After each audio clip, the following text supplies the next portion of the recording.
Buenas tardes, Patricio Silva. Muchas gracias por la gentileza de facilitarnos la conexión con Chile para hacer la presentación de este libro denominado Transformaciones Globales, Sociedad, en realidad es Transformaciones Socioecológicas Globales, Sociedad Post-Pandemia, Cambio Climático, Naturaleza y Democracia.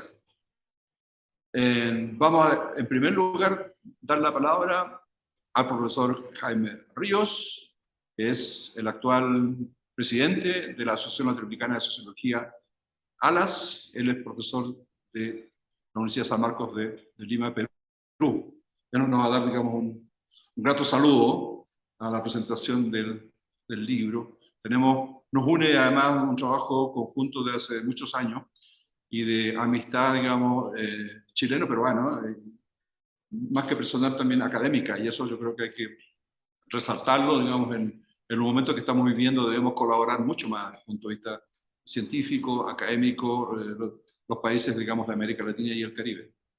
Por favor, Jaime. Bueno, Jorge, muchas gracias. En nombre de la presidencia, ¿no?, del comité directivo y el consejo consultivo, en la construcción justamente del éxito ya del Congreso de México ALAS 2022, la presentación del libro del doctor Jorge Rojas me parece esencial, ¿no? No olvidemos de que estamos viviendo una profunda crisis civilizatoria y una de sus bases es el proceso de la crisis de la relación humanos-naturaleza. Somos más naturaleza que humanos, porque nuestra fuente de vida se da justamente en la naturaleza de la vida. Y sin duda la cultura y las institucionalidades de la vida social en todas sus etapas históricas nos hacen comprender de que estudiar, investigar esa relación profunda, no solamente por el cambio climático que estamos viviendo hoy, sino cómo los ecosistemas, lo estamos viendo justamente con todos con la falta de agua, y el mismo problema de la quema de bosques, y bueno, y también lo que estamos viendo, bueno, en Baja California y en Italia, toda la cuestión de los incendios, nos están llevando cada vez más a tomar como reflexión profunda qué está sucediendo en estas problemáticas. Y el libro, la compilación de trabajos, de ensayos que reúne la publicación del doctor Jorge Rojas, creo que, y estoy seguro de que va a ser uno de los libros centrales en América Latina y el Caribe, que va a llamar a tomar esa conciencia, no solamente para desarrollar políticas públicas, sino crear una verdadera cultura de vida para desarrollar mejores calidades de vida en nuestras sociedades. En ese espíritu, una vez más, en nombre de mi presidencia, del comité directivo y también podría decir del Consejo Consultivo de la Asociación Latinoamericana de Sociología, me agradecimiento, Jorge, por este aporte esencial de ustedes. Muchas gracias. Vamos entonces a seguir con la presentación. Les plantear lo central, no sé si está bien así. ¿Sí?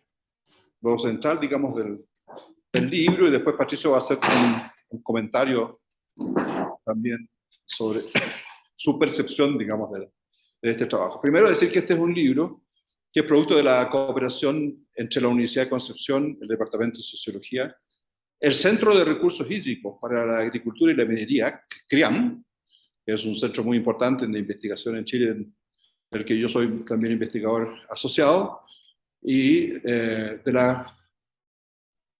DADE, la Agencia de Cooperación Alemana, académica, que ha apoyado este proyecto en la Universidad de Jena y también, digamos, ha contribuido a su edición.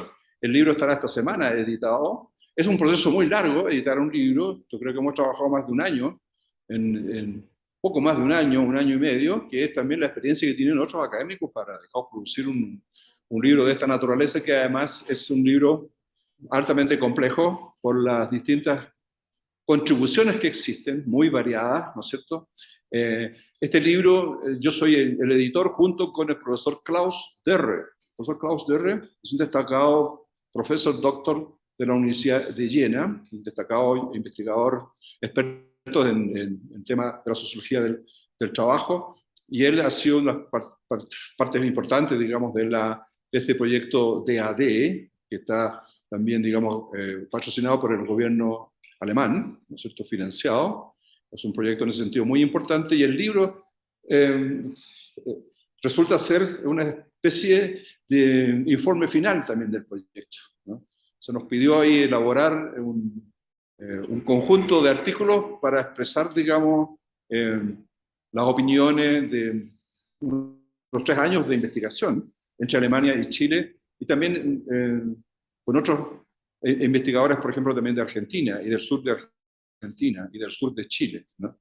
Bueno, ha sido un proyecto muy interesante, intensivo, con muchos seminarios que se realizaron también en Jena y en la Universidad de Concepción, y también en Valdivia, en el sur, y en Argentina, varios de ellos, ¿no? La profesora Claudia Hammerschmidt es la directora del proyecto. Ella es una destacada profesora de literatura, que es destacadísima en literatura latinoamericana, argentina, chilena, latinoamericana en general. Y ella, digamos, dirigió este proyecto junto con Klaus Derrer. Bueno, el libro tiene una cantidad muy importante de colaboradores. Yo voy indicando algunos de ellos y después diré un resumen de las cosas más importantes, digamos, de los aportes del libro. El primer capítulo lo escribió Klaus Derrer, el profesor Klaus Derrer, ¿no?, que dice relación con el capitalismo como riesgo, ¿no? Y él se refiere a la apropiación que hace el capitalismo de la tierra, la crisis económica ecológica que ha producido el sistema, y la pandemia. Y él entonces en su capítulo termina preguntándose si esta crisis representa una oportunidad para una revolución sustentable, una revolución de sustentabilidad. Y que esa es la discusión internacional actualmente, o sea, de que hay que cambiar de paradigma, hay que cambiar, digamos, de modelo de desarrollo, y el desarrollo va por el lado, digamos, de la ecología y de la discusión sobre la sustentabilidad. Cuando hablamos de sustentabilidad estamos hablando de algo muy amplio, porque existe sustentabilidad económica, ambiental y social, ¿no?, que está relacionado con la equidad y la relación con la naturaleza, y también, digamos, con una economía que no produzca emisiones de CO2 que contribuyen, digamos, al cambio climático. Ese es el primer aporte, el primer artículo del profesor Klaus Derrer. Después viene un artículo mío, que sería el segundo, que se titula Ecosociovisiones en tiempos de transformaciones, crisis, bienes comunes y cambio climático global en la era antropoceno. Yo hace años que estoy trabajando este concepto de la era antropoceno, que es una forma, digamos, diferenciada de caracterizar el capitalismo. Se ubica, digamos, algunos lo ubican hace 10.000 años, cuando empezó la revolución agrícola, que empezaron a producirse algún tipo de emisiones, pero los autores más que han popularizado más el concepto lo ubican, digamos, en la era industrial, en el siglo XVIII, comienzo, digamos, de la invención de la máquina a vapor, que empezó a usar carbón, y ahí empezó entonces empezaron a incrementarse las emisiones de CO2 en la atmósfera, digamos, de manera acelerada. Esto se intensificó, por supuesto, en la segunda mitad del siglo XX. Eso está, digamos, en gran parte en mi artículo, digamos. Los que después se interesen por algunos de los artículos en particular, también se los podemos hacer llegar. Como digo, el libro editado va a estar esta semana prácticamente. Me prometieron tener listo algunos libros, pero no fue posible tan rápido. Además, yo vengo de Alemania, no vengo, digamos, de Chile, entonces no era posible tampoco traerlo. Pero el libro tiene cosas en ese sentido bastante interesantes. Luego sigue un filósofo muy reconocido en Alemania, con un artículo interesante, el profesor Marcus Gabriel, que es, yo creo que es uno de los filósofos más reconocidos actualmente en Alemania. Marcus Gabriel igual como se dice en español, ¿no es cierto? Marcos Gabriel escribe un artículo sobre la nueva ilustración, cooperación y futuro. También es interesante. Él, digamos, es profesor de la Universidad de Bonn, en Alemania, Bonn, ¿no? Y hizo algunas conferencias en algunos países. No tiene muchas publicaciones en español, aunque ahora en México encontré una ahí en la feria en la Feria del Libro, es que encontré un libro pequeño de él, Marcus Gabriel. Él es bien interesante porque él está analizando la nueva racionalidad, o sea, haciendo una crítica de la ilustración. La ilustración es la época moderna, ¿no es cierto? Los ilustrados eran los franceses, los ingleses, los alemanes, que fueron prácticamente los iniciadores de la época moderna que estamos aún viviendo, ¿no es cierto? Entonces él está diciendo que esa ilustración, ese conjunto de planteamientos, de visiones, de racionalidades, digamos, de la época de la ilustración, que todavía tiene algún nivel de validad, requiere ser revisada con una nueva mirada de futuro, que él la ve como el concepto de la cooperación hacia el futuro. También es muy interesante, digamos, este profesor de filosofía, que es joven además, y que tiene es bastante conocido ya internacionalmente. Luego tenemos un autor que todos ustedes conocen y que todos admiramos, con el que hemos trabajado muchas ponencias conjuntas, muchos digamos, planteamientos, seminarios. Boaventura de Sosa Santos. Ese es el capítulo 4. ¿No? Él escribió un capítulo que se llama Desafíos para la Sociología. Desafíos para la Sociología. Esto tiene que ver con... Yo fui director del Departamento de Sociología, antes fui decano también de Ciencias Sociales, y organicé con él, en Concepción, en Chile, un seminario sobre los desafíos de la sociología, donde él participó. Y luego entonces se desarrolló esto como un artículo, su ponencia. ¿No? Ustedes saben que él es muy productivo, que toda la semana está escribiendo algo, entonces es súper complicado conseguir algo, pero él, digamos, hizo esta contribución que se llama Desafíos para la Sociología en tiempos de pandemia, porque pandemia es un tema importante, crisis climática, crisis económica, crisis social, pandemia, ¿cierto? Crisis, digamos, sanitaria, en tiempos de pandemia, cambio, transformaciones, porque él también es una persona que trabaja mucho ese tema, ¿no es cierto? E incertidumbre, debilidades, fortalezas y escenarios posibles. Siempre se está proyectando, ¿no? Él escribió un artículo que lo cité yo en ese caso, en mi artículo, sobre las lecciones, las 7 lecciones de la pandemia, ¿no? Y ahí se refiere a volver, digamos, a la naturaleza, tiene una serie de poner fin al patriarcalismo, digamos, a la globalización, en fin, 7 lecciones de la pandemia, que están en mi artículo. Yo lo cité, digamos, por algo que él escribió en otro momento. Entonces, también Boaventura, él este artículo lo revisó, incluso lo actualizó antes de la publicación hace poco, ¿no? Porque, como digo, es complejo estos libros, porque no es solamente que uno pide un artículo, sino que hay que revisarlo, lo revisan los editores, y el editor se lo manda al autor, al coautor, y después él lo revisa de nuevo, si está de acuerdo, le hace algunos aportes.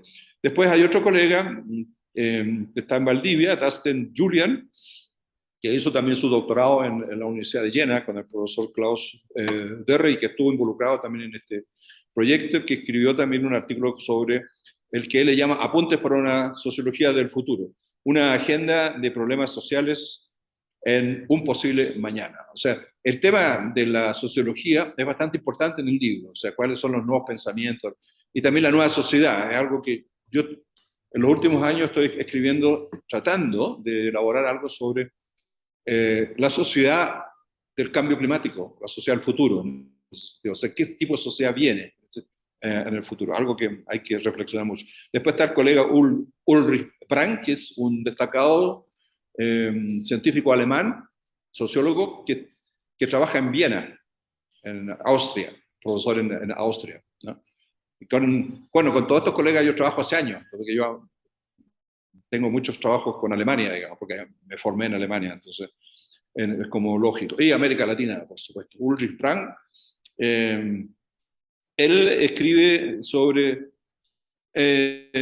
algo así como una provocación pregunta él, hacia un capitalismo del coronavirus, ¿no? Tantas reflexiones interesantes, o sea, ¿qué tipo de capitalismo se desarrollaría a partir, digamos, de la pandemia, ¿no es cierto? Y dice, comprender la situación y establecer iniciativas públicas.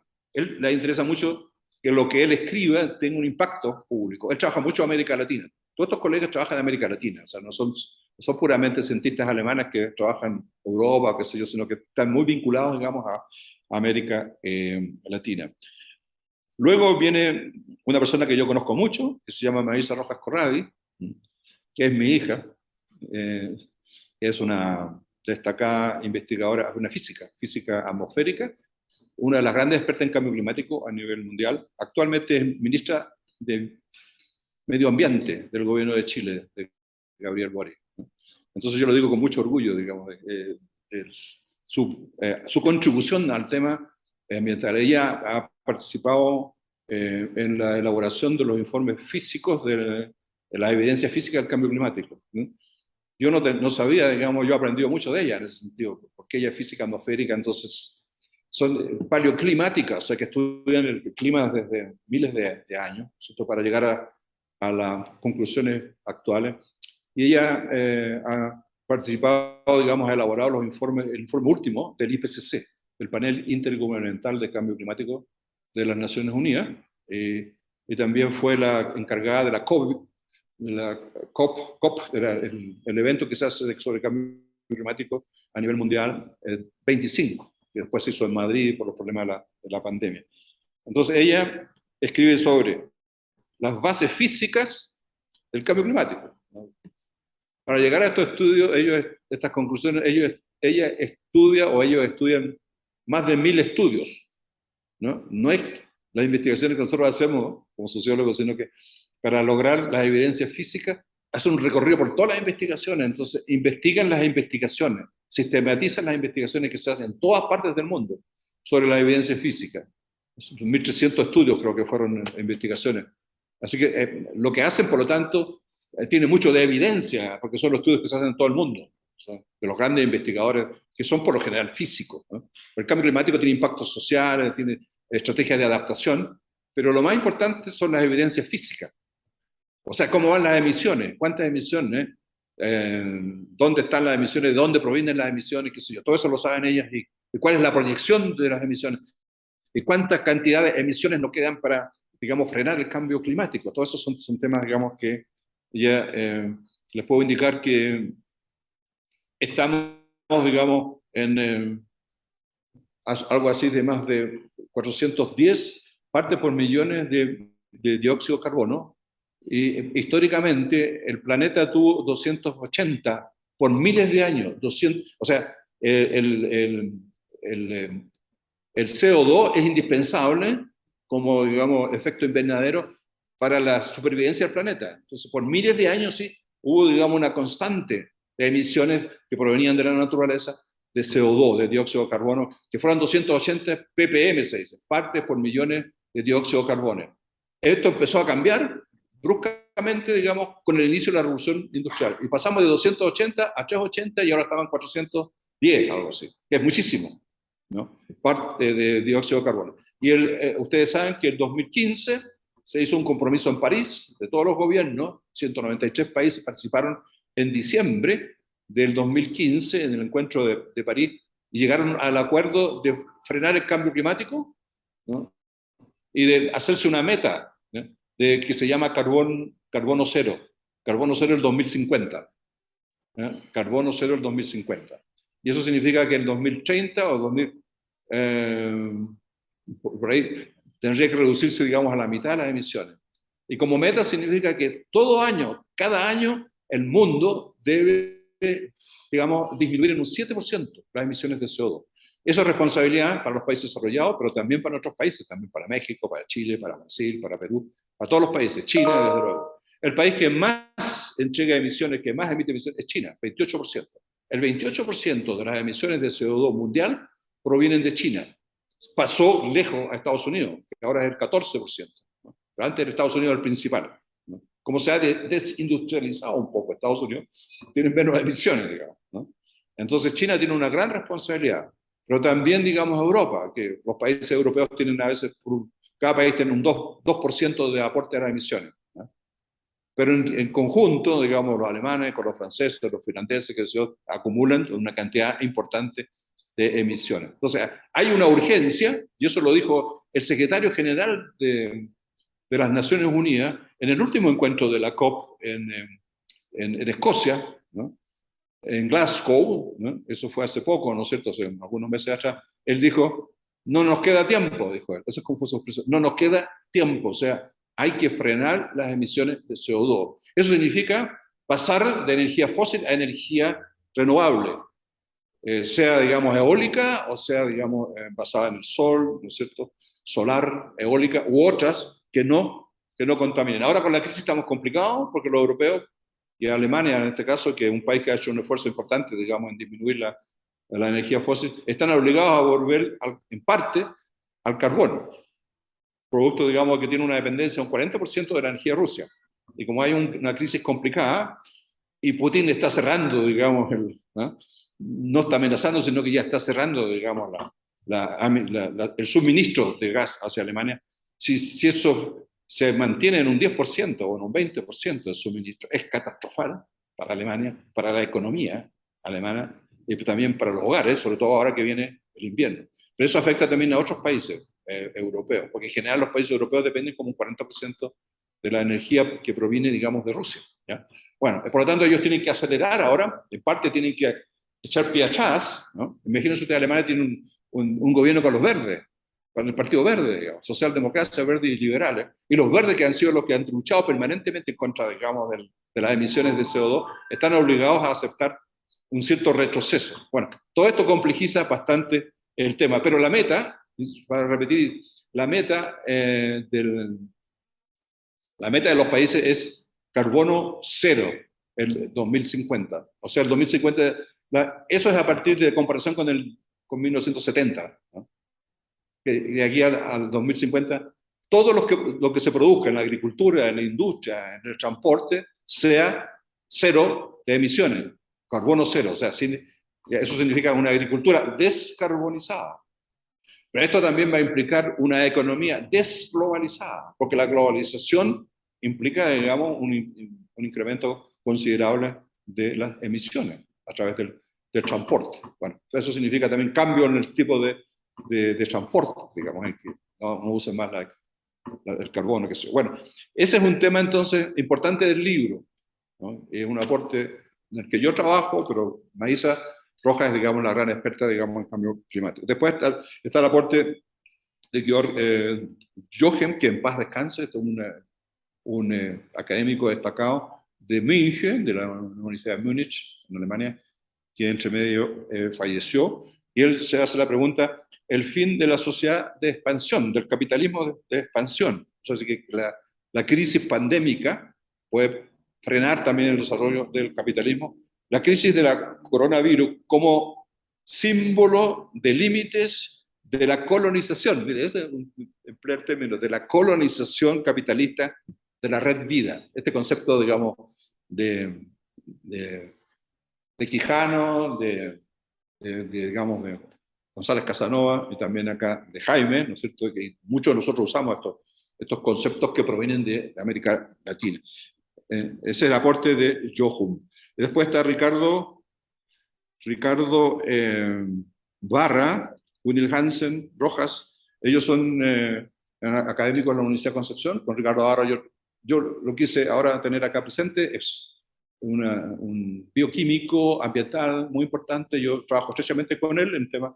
Él fue decano de la Facultad de Ciencias Ambientales y ahora está un poco resentido de salud. Entonces no lo podemos invitar lo liberé de esa responsabilidad. Él asesora, digamos, a gobiernos locales en temas ambientales, sabe muchísimo sobre el medio ambiente. Y nosotros hacemos cursos conjuntos con Ricardo en el doctorado de Ciencias Ambientales en la Universidad de Concepción y también en Magíster. Y Gunil Hansen Rojas es mi señora, que también trabaja en temas de educación y educación ambiental, es experta en educación. Los dos escribieron un capítulo que se llama Agua y Educación. El agua es un tema del libro importante. El agua es un tema del CRIAM, del Centro de Recursos Hídricos para Agricultura y Minería, y el agua es un tema que yo también trabajo, o sea, la sociología, digamos, del agua, porque el agua está en crisis en todas partes del mundo, digamos, ¿no? En Europa hay problemas, y América Latina, en Centroamérica, en fin. Chile tiene 13 años de sequía, de mega sequía, 13 años, 13. ¿Ya?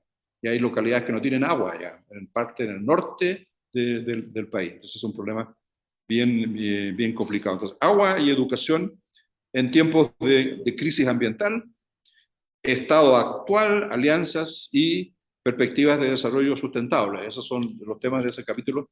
Y como digo, Ricardo Vara sabe muchísimo sobre el tema hídrico, sobre agua, ¿no? Y también Patricio Silva, que está aquí, digamos, coordinando el Zoom, porque él está haciendo un doctorado sobre las distintas alternativas sustentables del uso del recurso hídrico. Tú puedes explicar un poco después en tu comentario eso, que es una tesis doctoral súper interesante. Nosotros estamos fomentando que en la universidad se hagan cada vez tesis de magíster o de doctorado, también en el pregrado, estudios que estén vinculados con la realidad que estamos viviendo, para, digamos, agregar valor a la realidad. Tenemos después el capítulo 10, que es de Pedro Jacobi y Luisa Abreu. Pedro Jacobi es director de la revista Ambiente y Sociedad de la Universidad de Sao Paulo, con el que también trabajamos muy estrechamente, y ellos escribieron sobre la crisis ambiental y la pandemia en Brasil, ¿no? Tenemos un aporte sobre Brasil, caminos necesarios para un cambio de rumbo. Pedro Jacobi y Abreu trabajan hace mucho tiempo en temas ambientales, son grandes expertos. Brasil hay grandes expertos en el ambiente, en un país que tiene, no sé cómo pueden tener el presidente que tienen, pero digamos, hay un gran desarrollo de la facultad, digamos, del conocimiento, de la disciplina. Y en el ambiente se desarrollaron muy tempranamente, digamos, en este tema, ¿no? Después sigue la colega, en el capítulo 11, Beata Lüttich, que es académica alemana, experta en género, en relaciones de género, que es profesora de un instituto de desarrollo avanzado en Viena, en Austria también, ¿no? Beata Lüttich, ella escribió un capítulo que se llama Perspectivas socioecológicas para la sociedad del trabajo después de coronavirus, una visión desde las políticas de género. Las relaciones de género es su gran expertise, digamos, ¿no? Ella habla también español y también ha trabajado mucho, digamos, en América Latina, excelente académica. Luego viene Alicia Palermo, Juana Ramos P., Luciana Mani, que son investigadoras argentinas, ¿no? Son conocidas. Alicia es miembro de ALA desde hace mucho tiempo y ha organizado eventos muy importantes. Yo trabajo con ella también en un grupo Claxo, estamos en un grupo de trabajo con la Claxo, con muchos investigadores, y ella también ahora tiene presentaciones aquí, digamos, en ALAS. Ellos escribieron sobre el impacto de la pandemia en Argentina. Entonces tenemos Brasil, Argentina, ¿no? Construcción de ciudadanías, políticas públicas de cuidado, que es algo súper importante a propósito de la pandemia, de género y ambiente, ¿no? También es muy importante, digamos, la contribución de ella sobre la situación de la pandemia en Argentina. Luego nos quedan 2 capítulos solamente. Es un libro con mucho material. Luego viene nuestro amigo Jaime Preciado Coronado, muy conocido, ¿no es cierto?, por todos ustedes, mexicano, ¿no?, profesor de la Universidad de Guadalajara, que lamentablemente yo creía que hubiera estado aquí comentando, pero él tiene que coordinar el ALAS en Guadalajara y llega el jueves. Yo quise cambiar un poco el día para que él hubiera estado presente, pero no es posible, porque él tiene un capítulo que se llama, él es experto en geopolítica, ¿no?, y en movimientos sociales, digamos, un gran experto, digamos, en las políticas norteamericanas, qué sé yo. De hecho, tiene un libro donde yo también contribuí con un capítulo sobre digamos, la geopolítica norteamericana. Escribe muchísimo. Fue presidente también de ALA, ¿cierto?, igual que Jaime, expresidente. Su capítulo es Geopolítica de los movimientos sociales en América Latina, ¿no?, y el Caribe. Cuestionamiento a la agenda multilateral ambiental post-pandémica. O sea, casi todos los artículos están vinculados a crisis y a la pandemia, ¿no?, a la pandemia, digamos, y cambio climático, tema ambiental, el tema, digamos, los ecosistemas, ¿no? Y el último experto es un académico alemán que también era de la Universidad de Jena, que es experto en China, ¿no? Ustedes saben que los académicos, estos europeos, siempre trabajan una temática. Él es experto en China, o sea que sabe muchísimo sobre China, más que todos nosotros, ¿no? Y él escribió un artículo, Stefan Schmalz, que se llama Contradicciones de la globalización, el auge de el auge de China y la guerra económica con Estados Unidos. No se refiere al conflicto con Ucrania, porque esto lo escribió un poco antes, ¿no? Pero sí a los conflictos que eran en la época de Trump, ¿no es cierto?, entre China, digamos, y Estados Unidos. Él es muy inteligente, tiene muchos aportes interesantes, digamos, entonces, ustedes no sé si se dan cuenta, yo quise hacerle una presentación sintética de los distintos aportes que hay, que son muy diferentes, y de distintos académicos, de distintos países, que era un poco la idea, digamos, del libro. Entonces, hasta aquí quedaría, digamos, como esperando que cuando salga el libro, que pudiéramos mandar algunos también ejemplares aquí a México. Esta semana llegarían, digamos, los libros. Y si no, tendríamos la versión digital. Lo que pasa es que la editorial no entrega nunca una versión digital antes de que sea impresa, porque si no entran problemas con las librerías y con las editoriales, qué sé yo. Ya. Pero bueno, ese es un poco es un libro que yo creo que convoca la reflexión. Esa es la idea del libro. No hay ninguna idea definitiva, porque algunas, incluso Klaus Derre mismo deja abierto, ¿no? Porque la reflexión, yo creo que es lo más importante que nosotros tenemos que hacer en momentos, reflexionar, dialogar en América Latina, digamos, para ir buscando soluciones a los problemas futuros en una situación de crisis mundial, donde no hay todavía mucha claridad hacia dónde va, digamos, el mundo. No tenemos todavía, digamos, una nueva orden, un nuevo orden mundial, ¿no? Y mientras no existe ese nuevo orden mundial, vamos a estar en crisis regionales, y nosotros tenemos que cuidarnos como América Latina para mantener, digamos, nuestra independencia de los conflictos globales, lo que no significa que no tengamos relaciones con todos los que queramos tenerlas, pero sobre la base del respeto a nuestra soberanía, sobre la base, digamos, de también cuidar nuestros recursos naturales, que son los que siempre están en la disputa. El agua, ¿sí? Hay países que lo único que necesitan, lo único que quieren es conquistar territorios donde hay agua, o donde hay otro tipo, digamos, de recursos naturales. Y eso está pasando, ¿ya?, a nivel mundial. Y estamos en el límite del planeta. Eso, el jueves hay una discusión donde yo voy a participar también sobre el colapso, digamos, ecológico del mundo, el viernes, ¿no? Y ahí podemos expandirnos un poco más sobre el tema de la crisis ambiental que estamos viviendo. Solamente decir que estamos sobrepasados en la biocapacidad del planeta. El planeta tiene una biocapacidad determinada para alimentar una cantidad de millones de personas. Estamos sobrepasados con casi en 3 veces la biocapacidad del planeta. Y el planeta además no puede biodegradar tan rápidamente los impactos antrópicos, digamos, las emisiones. Y solamente para terminar, decir que el CO2, las emisiones de CO2, se demoran 100 años en biodegradarse. Por eso que el problema del cambio climático no es reversible, es irreversible, porque las emisiones nuestras de hoy día permanecen 100 años en la atmósfera, en el suelo o en los bosques. Los bosques captan, pero si nosotros hacemos tala, con la tala lo que hacemos es liberar CO2, digamos, no solamente que destruimos biodiversidad, como está pasando en Brasil y en varios países, sino que al mismo tiempo los árboles que captan y transforman, digamos, CO2 en oxígeno, liberan el CO2. ¿No? Lo mismo pasa con lo que está debajo de los hielos, qué sé yo.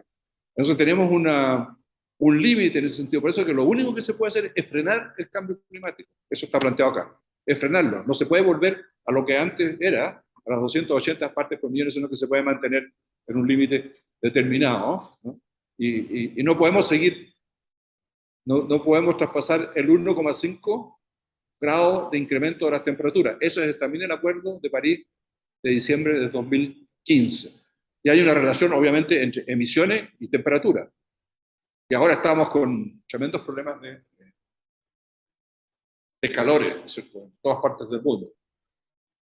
Y con mega sequía. Entonces, dejo la palabra a Patricio, después podemos tener un pequeño tiempo para que ustedes tengan algunas consultas o algunos comentarios. No sé si, Patricio, Sí, no sé si se puede escuchar. A ver. No lo sé, ahí necesito un poco de ayuda de usted. Está al máximo.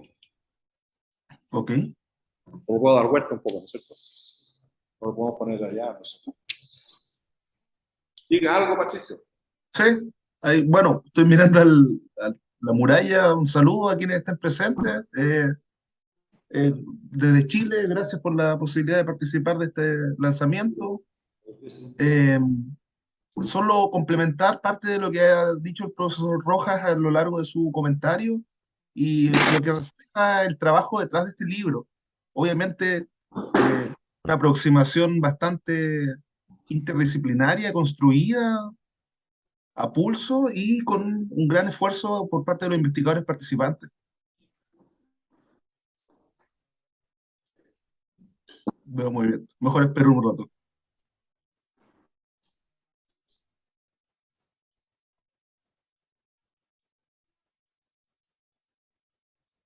Puedes seguir hablando. Ah, perfecto, vale, vale, que vea movimiento. Entonces quede como, ok. Solo lo que comentaba de la importancia de este ejercicio de investigación donde se juntan diferentes experiencias de investigación, formaciones y también puntos de vista sobre este momento de cambio global, de crisis multidimensional que se va abordando, como mencionaba el profe, bastante completo, bastante a través de cada capítulo marcando orientaciones de investigación. Ahí destaco mucho la experiencia de lo que aporta el profesor Dorre, también la profesora Maisa Rojas, donde nos sitúan y nos entregan una serie de antecedentes, no solo antecedentes actualizados, sino que también cómo se va orientando la discusión hacia lo que se viene.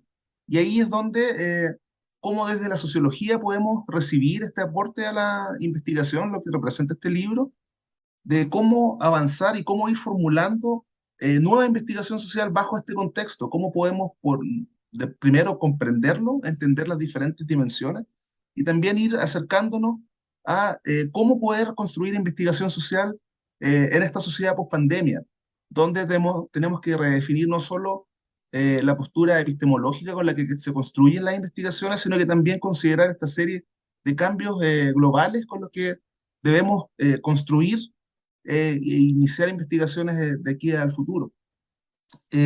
Un punto muy importante y que aborda sobre estas transformaciones globales es obviamente la dimensión socioecológica, socioambiental y cómo también cada vez y así un poco llevándolo al contexto chileno, son más los escenarios, los contextos donde desde la escala local, desde lo comunitario incluso, se están levantando nuevos modelos, nuevas formas, nuevas interpretaciones cada vez más validadas, que han sido, incluso por un tiempo fueron invisibilizadas por el saber científico, pero que bajo este contexto de una sociedad post-pandemia que tiene que buscar nuevas alternativas, tanto de, como decía, de investigación, sino que también de construcción de políticas públicas, es donde estos contextos locales se están abriendo y pasando por un proceso de valorización, de revalorización de los saberes tradicionales. Creo que por ahí mencionaba el profe un poco la investigación que hemos estado llevando adelante, algo paralelo al trabajo de este libro, pero que apunta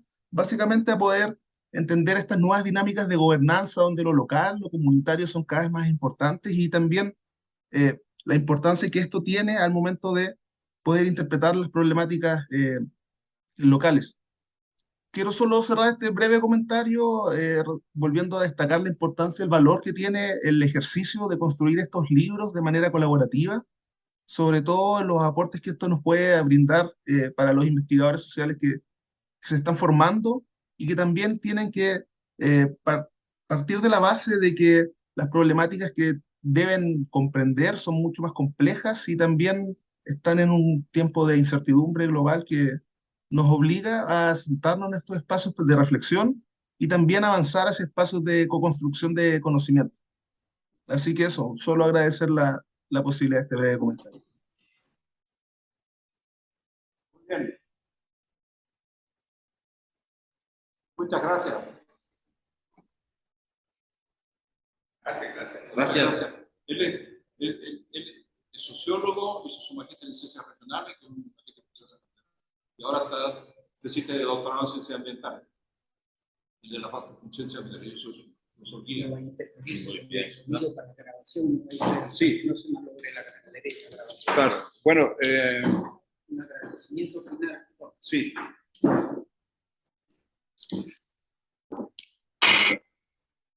Bueno, muchas gracias, Patricio, y también a los que participaron y a los que contribuyeron también técnicamente acá para que permite.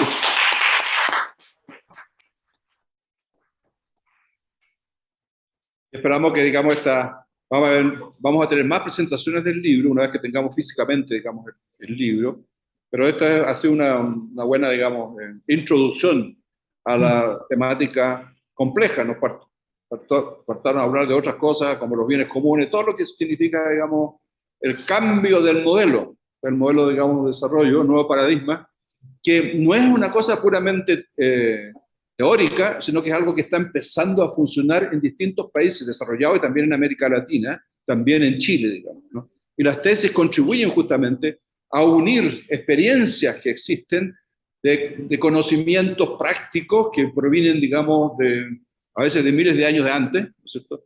Ahí sacamos otro libro que se llama Bienes Comunes, justamente, antes, donde nos referimos a esas experiencias europeas, experiencias latinoamericanas, peruanas, digamos, andinas, de los pueblos originarios también, que contribuyen, digamos, de una manera importante a resolver los problemas actuales, digamos, de la era, digamos, extractivista del capitalismo neoliberal que ya está en crisis y que requiere, digamos, con urgencia de una transformación, que es lo que estamos planteando en nuestro libro.